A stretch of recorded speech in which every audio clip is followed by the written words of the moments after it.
Пакистан не дочекува накитен како за Нова година. Празник е, се слави ден на знамето. Еуфорија во воздухот. Пан, нан и чикен тика. Наргиле и жива екзотика, што би рекол Малнар.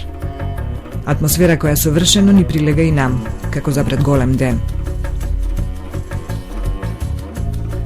Некогаш племенската земја Пакистан, денес Исламска република Пакистан, широко ги отвара портите за нас. Странци, туристи, патувачи низ времето или мисионери, во мигов е сосема се едно. Ние сме тука, а колку сме подолго во Пакистан, се повеќе го имаме впечатокот дека се движиме помеѓу почитувачи на Александар Македонски, што е доволно да се почувствуваме добредојдени.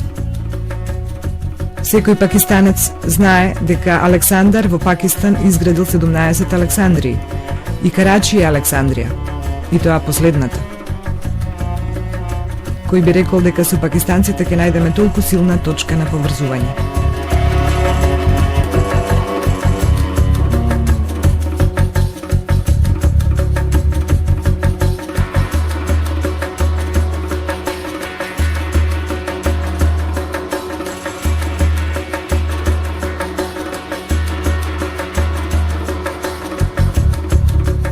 Се е подготвено за последната етапа од нашето патување. Крајниот североисток на Пакистан до границата со Тибет. Таму каде што се допираат трите најголеми планини на светов. Каракорум, Хималаи и Хиндокуш. Зошто таму, според нашите сознанија, се уште обстојуваат луѓе кои за себе велат дека се потомци на Александар Македонски. И тоа го велат цели 23 века. Тргнати сме во земјата на хунзите, а кај нив можеш да стигнеш само ако си тргнал кај нив. Стигаме кај нив преку Каракорум.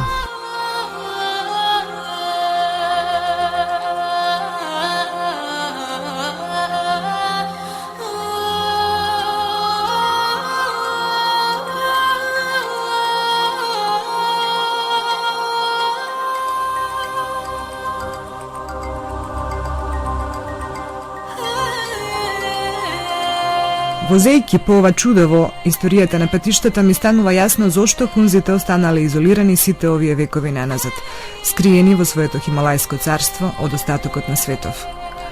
Овој пат е пуштен во употреба 1978. Се дотогаш, до земјата на хунзите, можело да се стигне само со каравани преку азиските планини. Јасно ми е и зошто и во овој високо развиен технолошко-информатички 21 век, во кој светот треба да биде само едно глобално село, ова село го нема.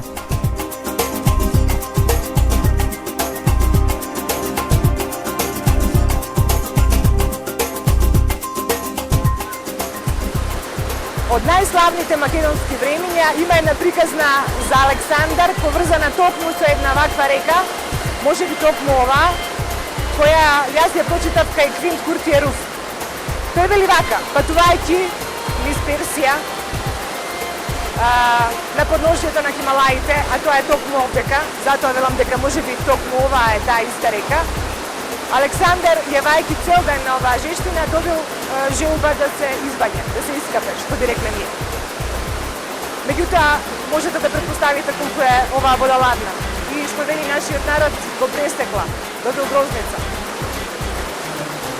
Бил голем неколку дена, добил висока температура и го повикал кај себе Филип, еден од најпознатите македонски лекари што го придужувале во тоа време. Александар од него побарал лек што ќе делува брзо и ефикасно, зашто го очекувале големи и тешки битки. Во исто време добил писмо од Македонија, од Парменион, во кое тој го предупредува да внимава и да не му го доверува здравјето на Филипа, зашто тој е подкупен од Дареј со 10.000 таленти, да го отруе. Писмото предизвикало големо неспокојство во душата на Александар и Кришум проценувал за што да се определи, за стравот или за надежта. Да се посомневам ли во верноста на лекарот, да попуштам ли и да бидам погубен во шаторот. Сепак подобро е да умрам од туј злостор, одошто од страв. Додека вака размислувал, Филип го подготвил лекот и му го донесол да го испие. Александар го испил лекот, а дури потоа му го покажал писмото. Иако го примив ова писмо, јас го испив она што ми го даде. Верувам дека сега и ти си исто толку загрижен за твојот живот, колку јас за моето здравје.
Александар во овие краишта поминал цела зима, 326-327 пред нашата ера, освојувајќи ги овие племиња околу Каракорум и Хиндукуш, негде со Арно, негде со сила.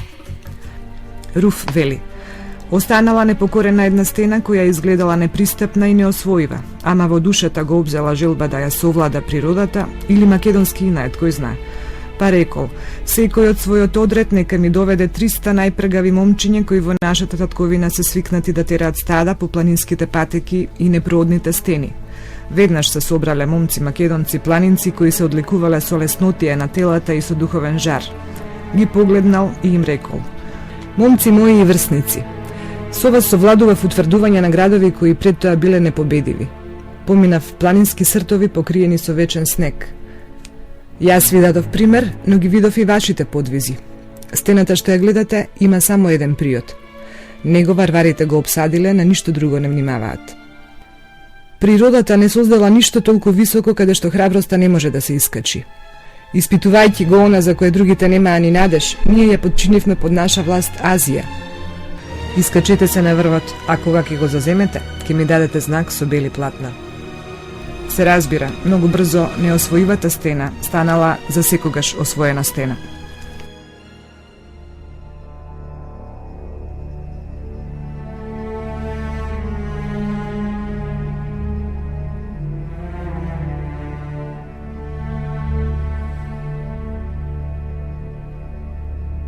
Информациите за хунзите се вистинска реткост од една едноставна причина.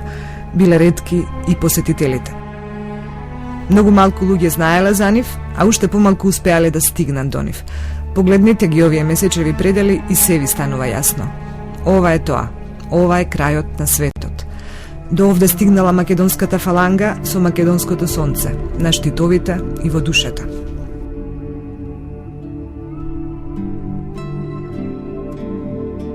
Ние сме уште на Каракорум Роуд. Просечна брзина на движење на нашиот джип 25 км на час. Возиме веќе 19 часа. Не фаќа ноќ, околу нас исчезнуваат сите траги на цивилизиран свет.